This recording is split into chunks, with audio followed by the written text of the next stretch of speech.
Kehoe Park pushed his cleaning cart down the long metal hallway of Harmony's Edge space station. The wheels made a soft squeaking sound that echoed in the empty corridor. It was 3 a.m. by station time, and most of the aliens were sleeping in their quarters. This was when Kehoe did his best work. He liked the quiet hours when nobody bothered him or made jokes about humans being weak and stupid. The space station was huge.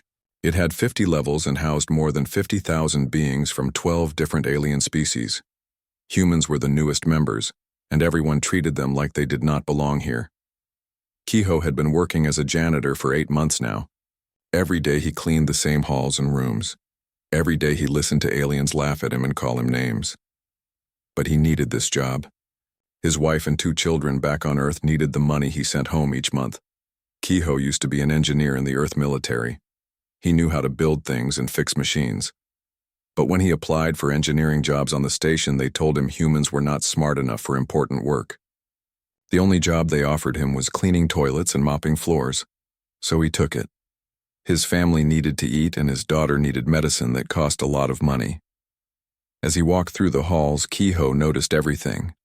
He saw which pipes carried water and which ones carried waste. He knew where the power cables ran behind the walls. He had mapped every air vent and maintenance tunnel in his mind.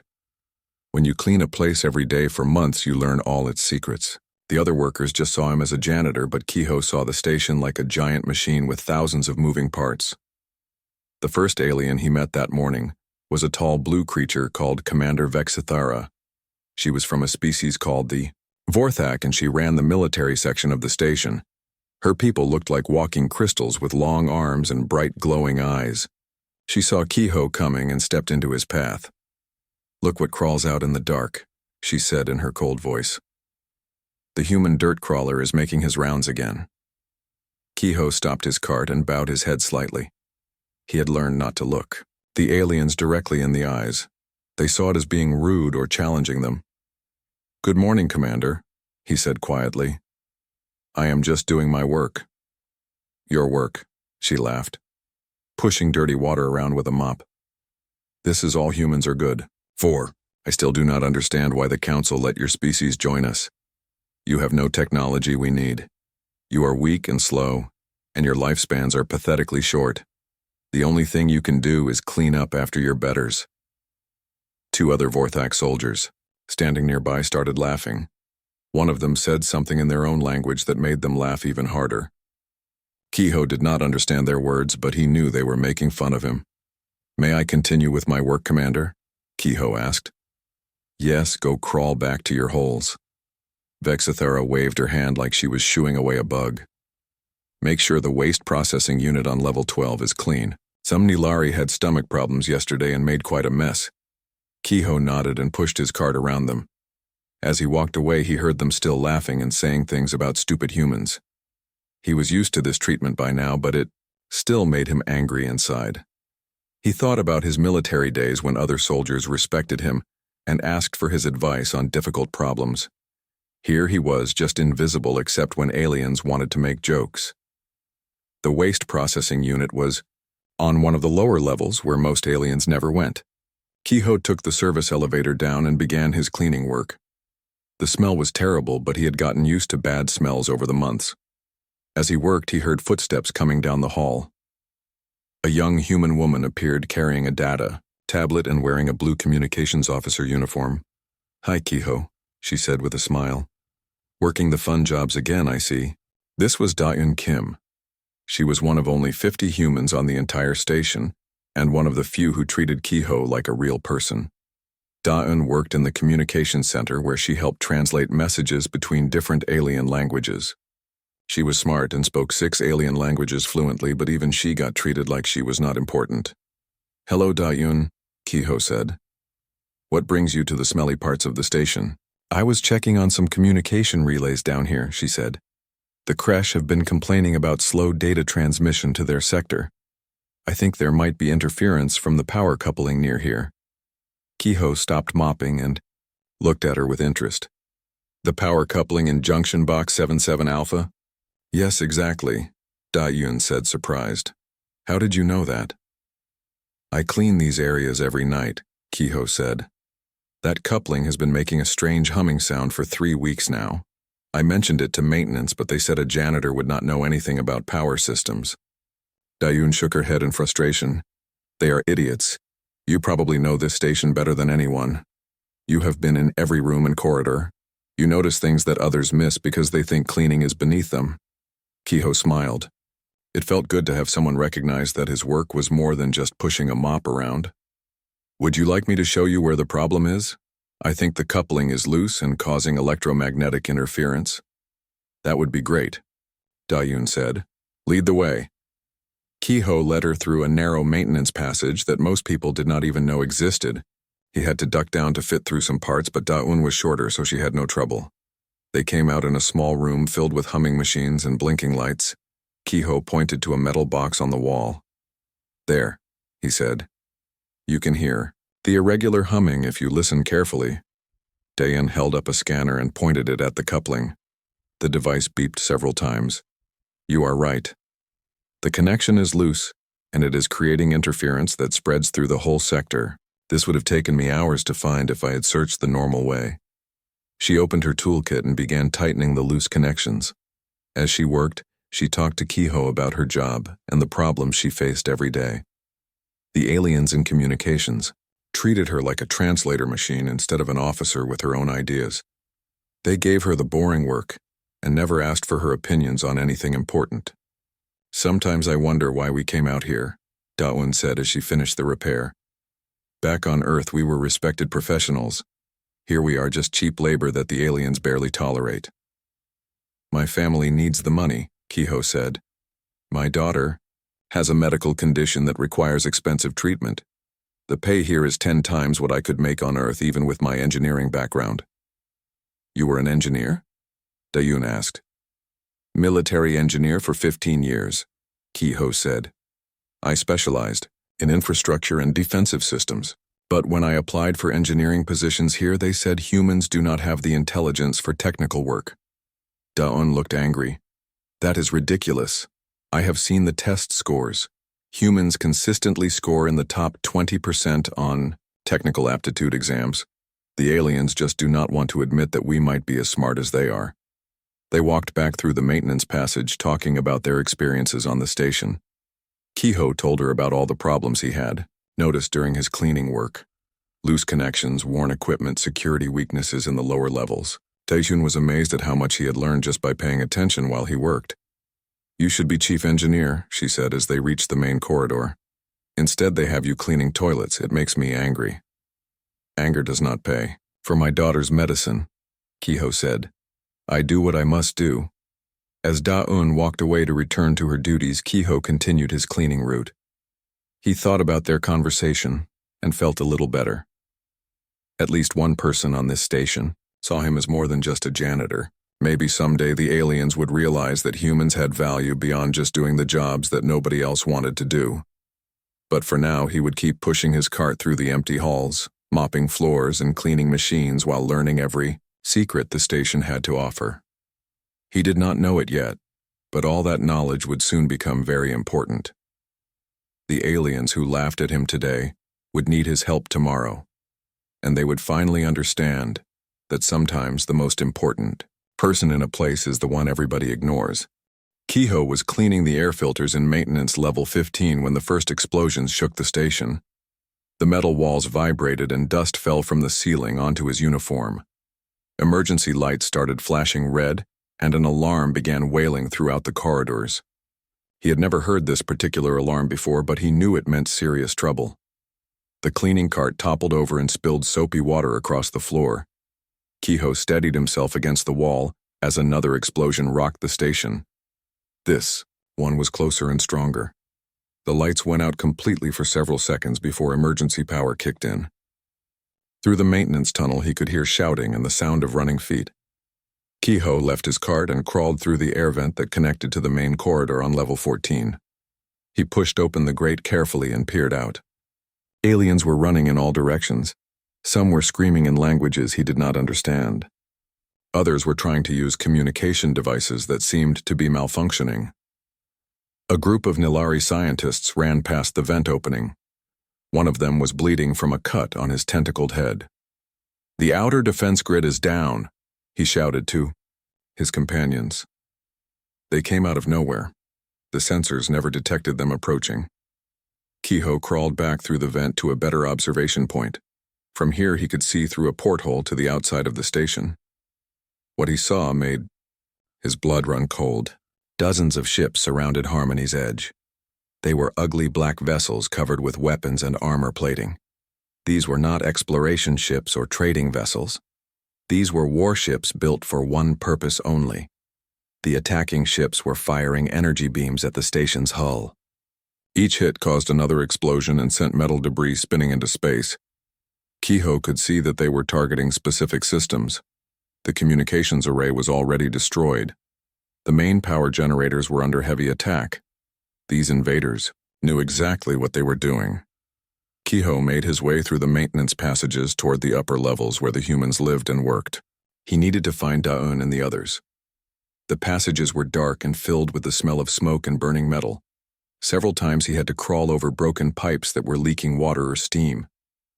When he reached the human residential sector, he found chaos. The corridor was full of frightened people trying to figure out what was happening. Most of them were still in their sleep clothes.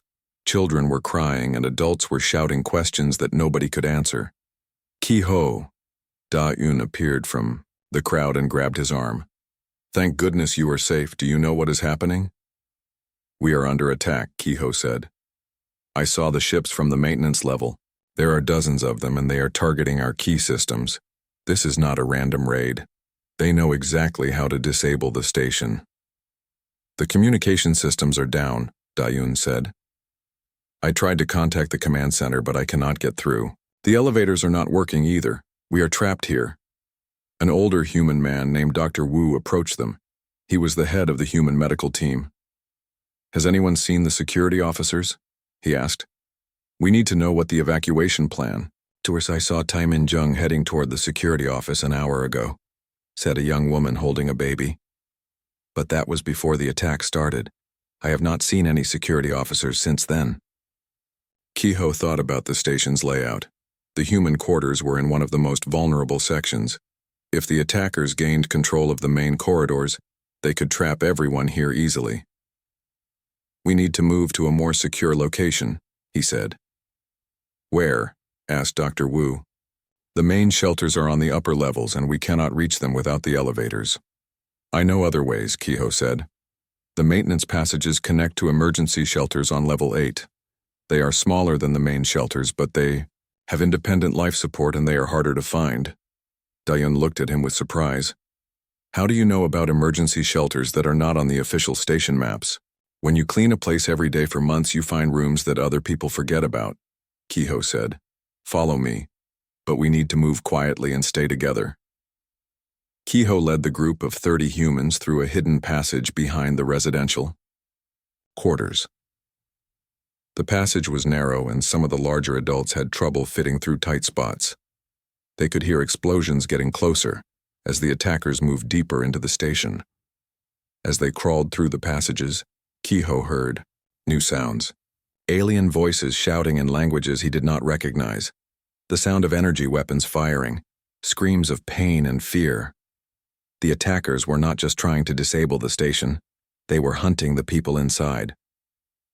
The group reached the emergency shelter on level 8. It was a small room with basic life support systems and some emergency supplies. Kehoe sealed the door and activated the independent air recycling system. The room was crowded, but everyone fit inside. "How long can we stay here?" asked Dr. Wu. "The life support will last for 72 hours with this many people," Kehoe said. "But I hope we will not need that long."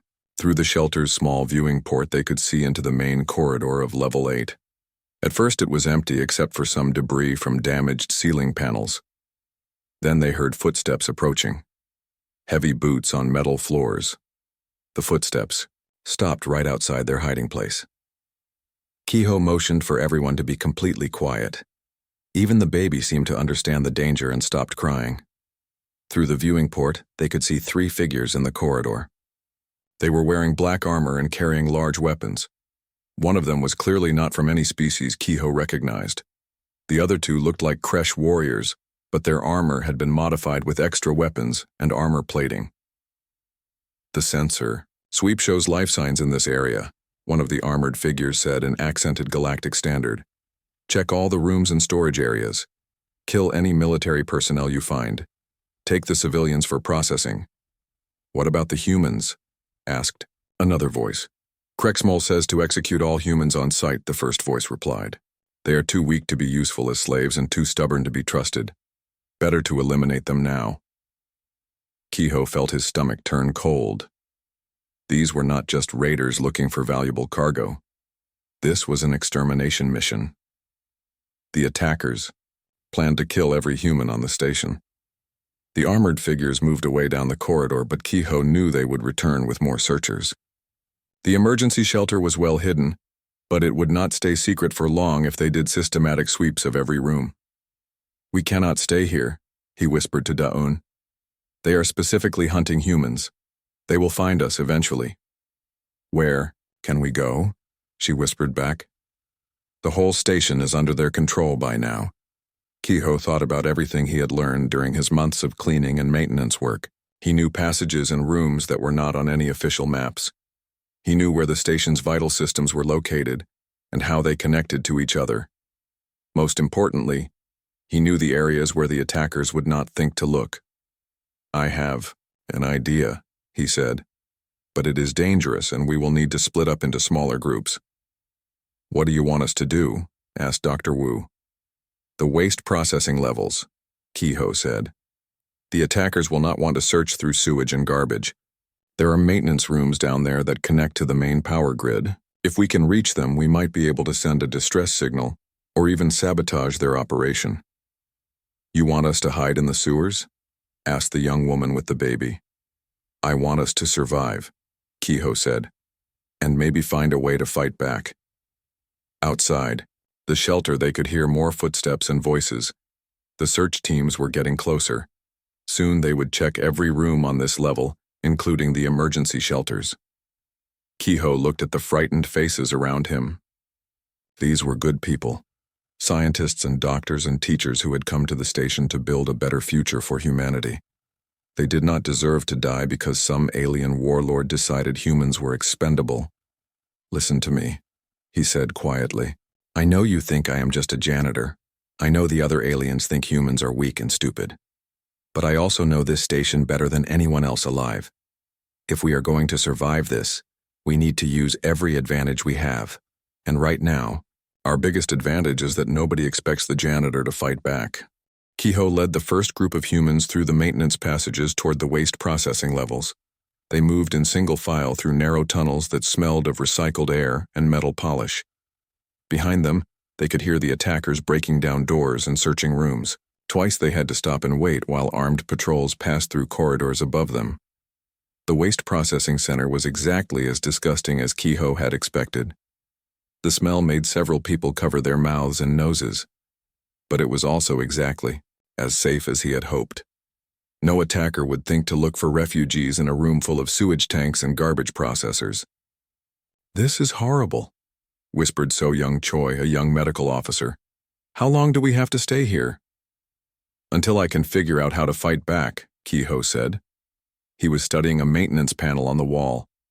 These systems connect to the entire station. Power, water, air, waste, communications, everything flows through here.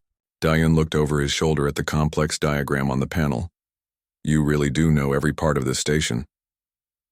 When you clean something every day, you learn how it works, Kehoe said. The aliens see pipes and wires. I see a weapon.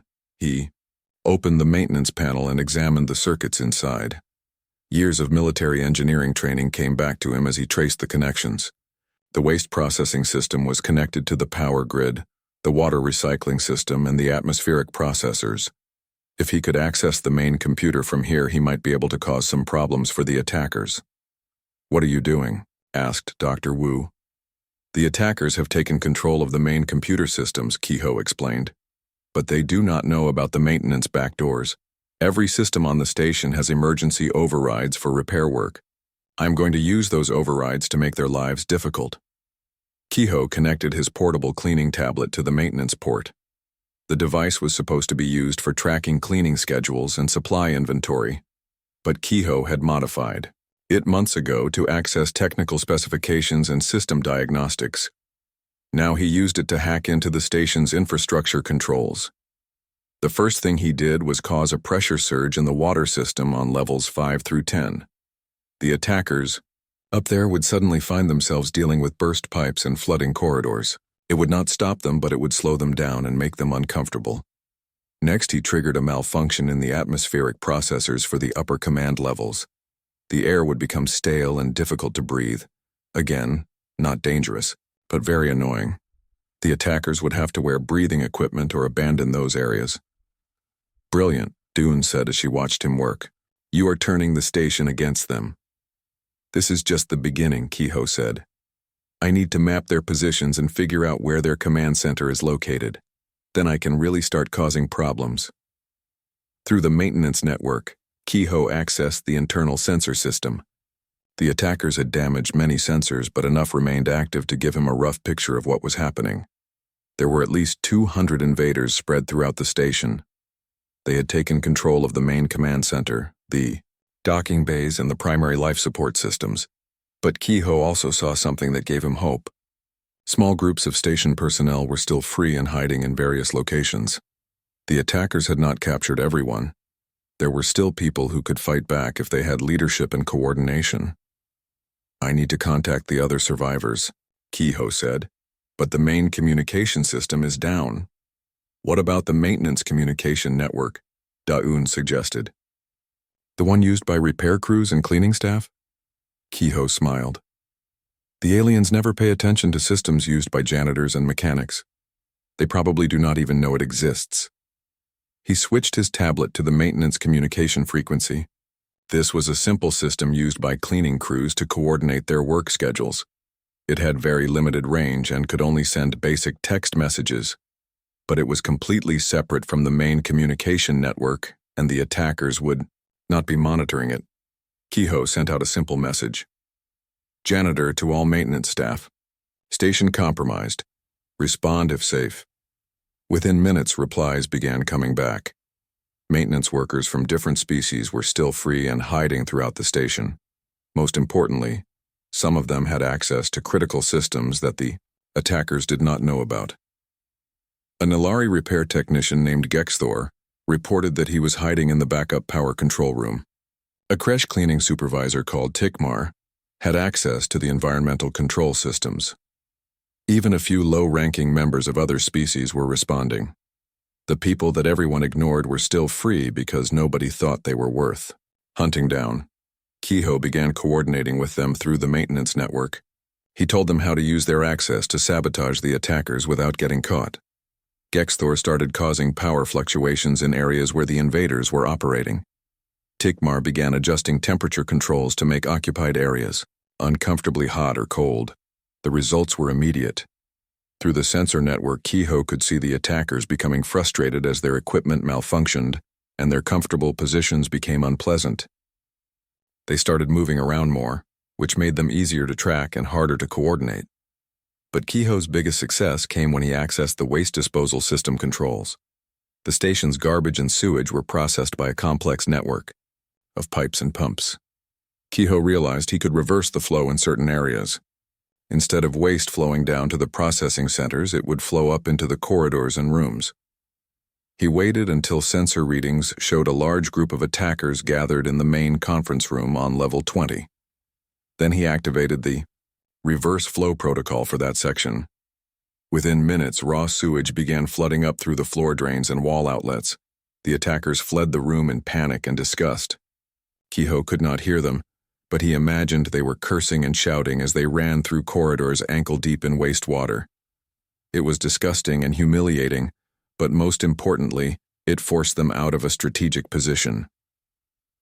"You are fighting them with toilet water," Daun said with amazement. "Only a janitor would think of that." "Only a janitor would know how to do it," Kehoe replied. "The aliens think maintenance work is beneath them. They never learned how these systems actually function." Over the next few hours, Kehoe coordinated a campaign of sabotage that made the attackers' lives miserable. Lights went out in occupied areas. Air vents began blowing foul-smelling gases.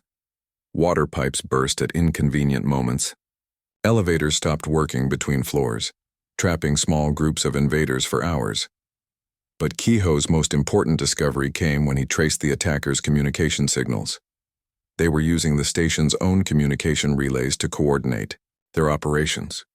Kehoe realized he could listen in on their conversations and learn their plans. The leader of the attack was someone called Krexmole. Kehoe learned that he was the commander of a group called the Savage Horde. They were not just pirates. They were exiles and criminals from multiple species who had banded together to prey on peaceful settlements. More importantly, Kehoe learned their real objective. They were not just here to loot the station. They planned to capture as many survivors as possible to sell as slaves. Only humans were marked for immediate execution. Krexmole had decided that humans were too troublesome to keep alive. This information made Kehoe angry, but it also gave him hope.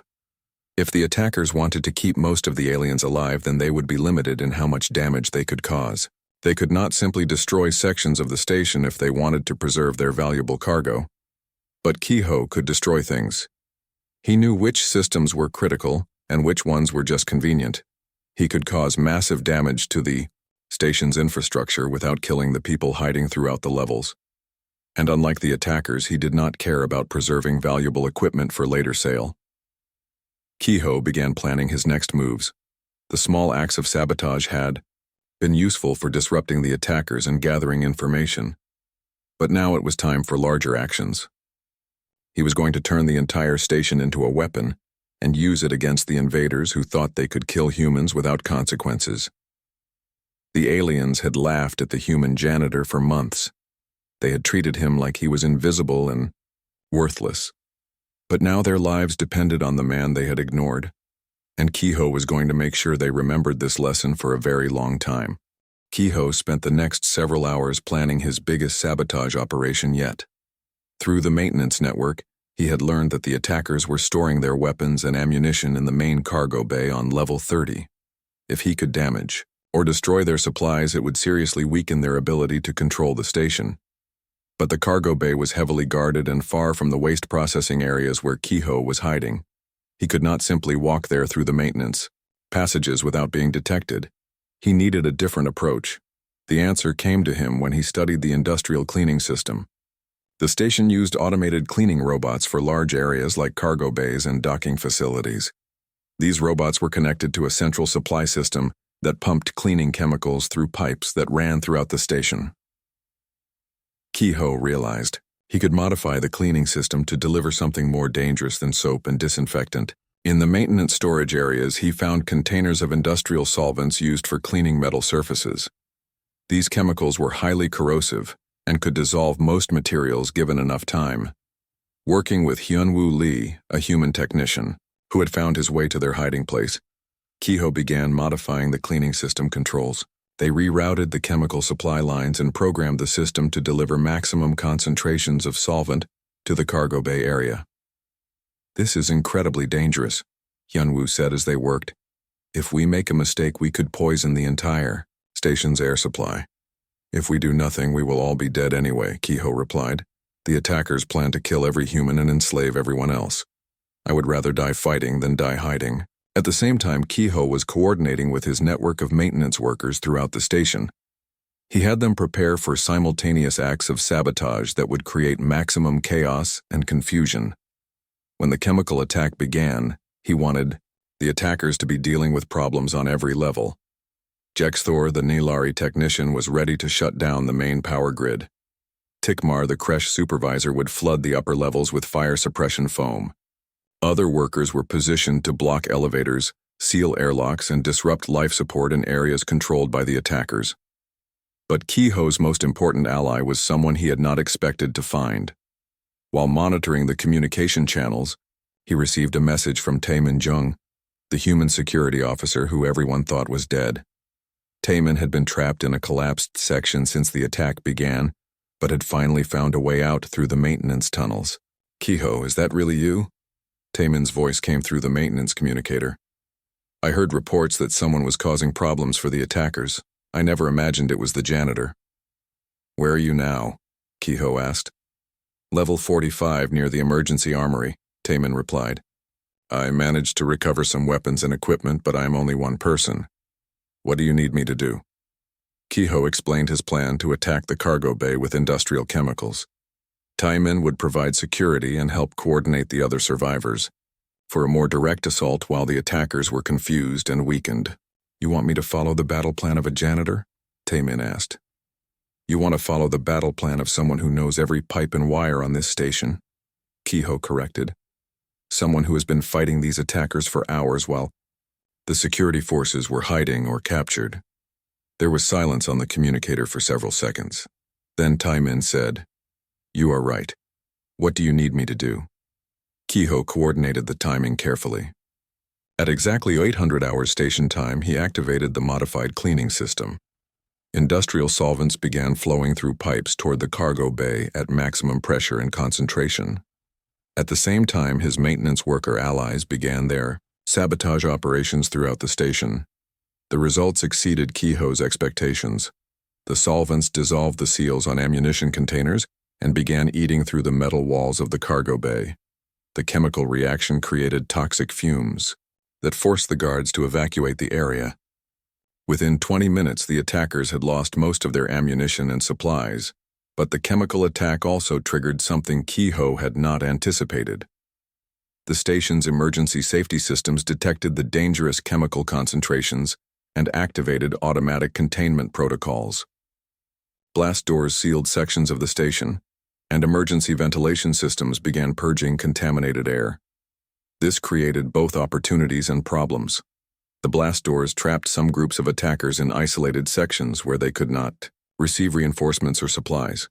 But the same doors also separated Kehoe from some of his allies and made it harder to coordinate further operations. More importantly, the emergency protocols automatically sent a distress signal to the nearest Alliance military base. Kehoe did not know if anyone would receive the signal or how long it would take for help to arrive. But at least now there was hope that rescue might be coming. The attackers were clearly becoming desperate. Through the communication intercepts, Kehoe learned that Krexmol was furious about the sabotage and had ordered his forces to stop trying to capture prisoners alive.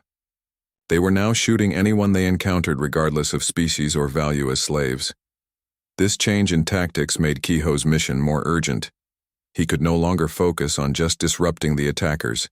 He needed to actively protect the people who were still hiding throughout the station, and that meant taking more direct action. Using his knowledge of the maintenance passages, Kehoe began moving through the station to rescue isolated groups of survivors. Dayun and the other humans helped by providing medical care and coordinating communications.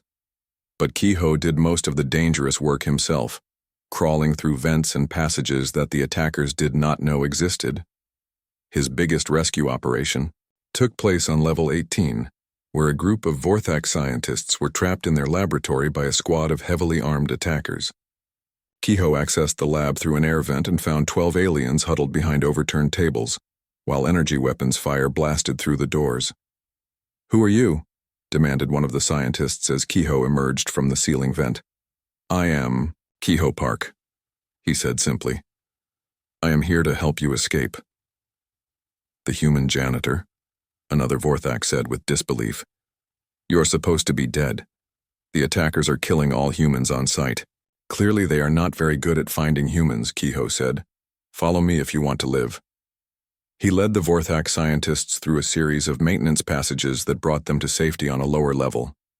As they crawled through the narrow spaces, one of them asked, "How do you know about all these hidden passages?" "I clean them every night," Kehoe said. "You walk past these access points every day, but you never notice them because you think maintenance work is beneath your attention." When they reached the safe area, the lead scientist, whose name was Dr. Vexhan, looked at Kehoe with new respect. "I owe you my life," he said. "I have said cruel things about humans in the past. I was wrong. Right now we need to focus on survival," Kehoe said. "We can discuss apologies later." But the most important moment came when Kehoe encountered Commander Vexathara in a damaged corridor on level 22. The proud Vorthak military leader was wounded and alone, her crystal-like skin cracked and bleeding. She was trying to reach The emergency command center, but attackers blocked all the normal routes. "You," she said when she saw Kehoe emerge from a maintenance hatch. "The dirt crawler. I thought you would be dead by now." "Not yet," Kehoe said. "Are you injured?" "Nothing serious," Vexthara said, though she was clearly in pain. "I need to reach the emergency command center. Can you help me, or are you too busy playing with your mops and buckets?" Kehoe looked at her for a moment. This was the alien who had insulted him every day for months, who had called him worthless and stupid, who had treated him like something she scraped off her boots. But she was also a person who needed help, and Kehoe was not the kind of man to abandon someone in danger. "Follow me," he said. As they moved through the maintenance passages toward the command center, Vexthara began to understand what Kehoe had been doing. She saw the evidence of his sabotage operations and heard reports from other survivors about his rescue missions. "You have been fighting back," she said with surprise. "All this time I thought you were hiding like a frightened animal. But you have been waging your own war against the attackers." "Someone had to do something," Kehoe said. The official military response did not seem to be working very well. Vexthara was quiet for several minutes as they crawled through a particularly narrow passage. Finally, she said, "I was wrong about you, about all humans. You are not the weak cowards I believed you to be." "We are not weak," Kehoe agreed. "We are just different. You measure strength by the size of weapons and the thickness of armor. We measure strength by the willingness to keep fighting when everything seems hopeless." They reached the emergency command center where Vexthara could coordinate with other surviving military personnel. But before she began her work, she turned to Kehoe one more time. "What do you need from me?" she asked. "How can I help you win this war that you have been fighting alone?"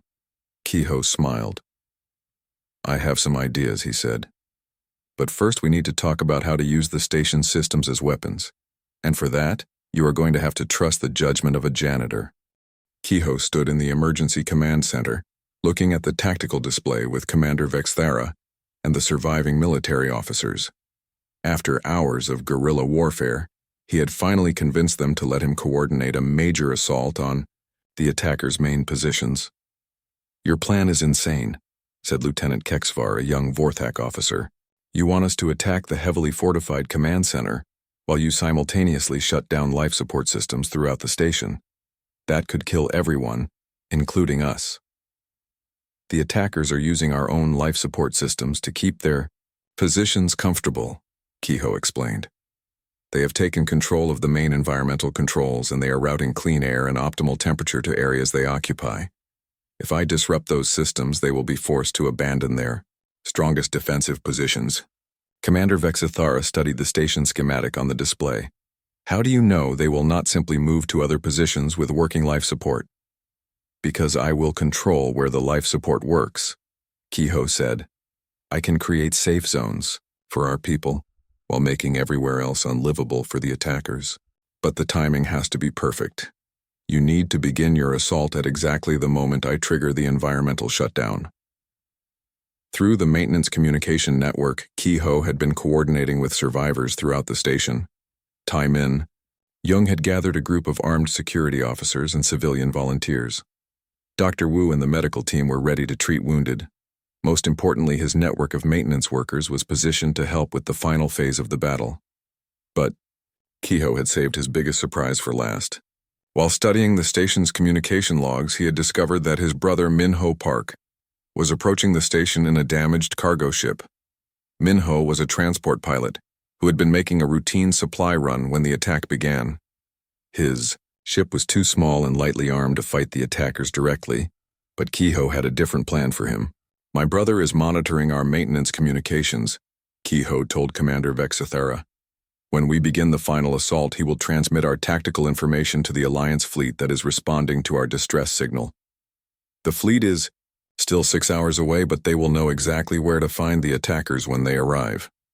"Assuming we survive the next 6 hours," Vexthara said grimly. "We will survive," Kehoe said with confidence. "The attackers think they are fighting a normal battle against normal enemies. They do not understand that they are fighting the station itself." At 1400 hours station time, Kehoe initiated the final phase of his plan. He began by activating emergency lockdown protocols that sealed blast doors throughout the station. The attackers found themselves trapped in specific sections with no way to move reinforcements or supplies between areas. Next, Kehoe shut down the main atmospheric processing system and switched to manual control of individual air circulation units. Within minutes, the areas occupied by attackers began to fill with stale air and rising carbon dioxide levels. The temperature also began to climb as the cooling system stopped working. At the same time, Kehoe activated the artificial gravity controls in a way that had never been intended. Instead of providing steady downward force, he created fluctuating gravity fields that made it impossible for the attackers to maintain their footing. In some areas, gravity doubled, making every step exhausting. In others, it dropped to near zero, causing people and equipment to float helplessly. The results were immediate and devastating. Through the security cameras, Kehoe watched as the attackers stumbled around in the dark, trying to cope with bad air, extreme temperatures, and constantly changing gravity. Their coordinated defensive positions collapsed into chaos. "Now," Kehoe said into his communicator. Commander Vexithera led her assault teams through the maintenance passages that Kehoe had mapped for them. They emerged in areas where the attackers were struggling just to breathe and stand upright. What should have been a difficult battle became a series of easy captures as the invaders surrendered rather than continue fighting in the impossible conditions. But the most important moment came when Kehoe confronted Krexamol himself. The leader of the savage horde had barricaded himself in the main command center with his most loyal followers. This was the most heavily defended position on the station, and normally it would have taken hours of fighting to capture it. Instead, Kehoe simply shut off all power to that section of the station. The blast doors sealed automatically, and the life support system stopped working. Within 30 minutes, Krexamol was forced to surrender or suffocate in the dark. When the blast doors opened, Krexamol stumbled out, gasping for air. He was a large alien with 4 arms and skin like black leather. His eyes were yellow and filled with rage as he saw Kehoe waiting for him. "You!" Krexamol snarled. "I know who you are. My scouts reported a human janitor causing minor problems. I should have killed you first." "You should have," Kehoe agreed. "But you made the same mistake everyone else makes. You thought the janitor was not important enough to worry about."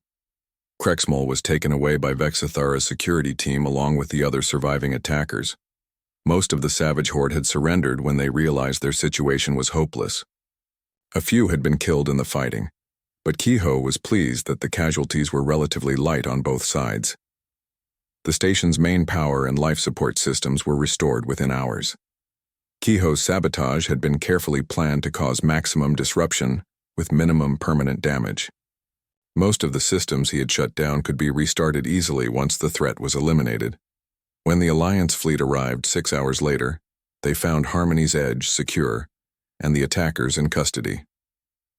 The fleet commander, Admiral Chenta, was amazed to learn that the battle had been won by a coordinated effort between the station's maintenance staff and surviving military personnel. "I have never seen anything like this," the Admiral said as he reviewed the battle reports. "A janitor used the station's infrastructure as a weapon system. This is either brilliant or completely insane." "Both," Commander Vexthera said. "Kehoe, Park saved all our lives using methods that no military academy would ever teach. He turned our greatest weakness into our greatest strength." 3 days after the battle, the station council held a special meeting to discuss what had happened. Kehoe was called to testify about his actions during the crisis. As he walked into the council chamber, he saw representatives from all 12 species looking at him with expressions he had never seen before. Respect. Council leader Mordak of the Vorthak spoke first. "Kehoe Park, your actions during the recent crisis were unprecedented. You demonstrated tactical brilliance, personal courage, and leadership abilities that saved thousands of lives. The council wishes to offer you any position you desire on this station." Kehoe thought for a moment before responding. "I would like to remain in maintenance," he said. "But I would like the title Chief of Infrastructure Security, and I would like the authority to train other maintenance workers in emergency procedures." "That is a very modest request," Mordak said with surprise. You could be head of station security or chief engineer. You could have any job you want. I like maintenance work, Kehoe said simply. And after what happened, I think everyone understands that maintenance workers are more important than people realized. The council voted unanimously to approve Kehoe's request. They also voted to establish new protocols for emergency situations that would give maintenance staff authority to coordinate infrastructure-based defense measures. But the biggest change was in how people treated Kehoe and the other humans on the station. Aliens who had ignored or insulted them for months now sought them out for conversation and advice. The humans were invited to join research projects and planning committees. Most importantly, they were treated as equals rather than as cheap labor. Kai-ho returned to his maintenance duties, but now he was accompanied by Ji-hee Kim, Da-yun's sister who had arrived with the rescue fleet. She was an engineer who had volunteered to help establish the new infrastructure security protocols. "Do you ever think about what would have happened if you had not been here?" Ji-hee asked, as they inspected the repaired systems in the lower levels. "Someone else would have found a way to fight back," Kehoe said. "Humans always find a way." "Not someone else," Ji-hee said. You. You had the knowledge and the courage and the determination to turn an impossible situation into a victory. That is not something just anyone could have done." Kehoe continued his work checking the power couplings and cleaning the air filters. The same work he had been doing for months. But now, when aliens saw him in the corridors, they stopped to greet him respectfully. Some even asked his advice on technical problems or security concerns. Commander Vexithara visited him regularly to discuss infrastructure security measures. She had become one of Kehoe's strongest supporters and often reminded other aliens about the lessons they had learned during the crisis. "I used to think that military strength was measured by weapons and armor," she told Kehoe during one of their meetings. "But you taught me that real strength comes from understanding how things work and being willing to use that knowledge when others will not. Everyone has knowledge that others ignore," Kehoe said. "The key is recognizing when that knowledge becomes important."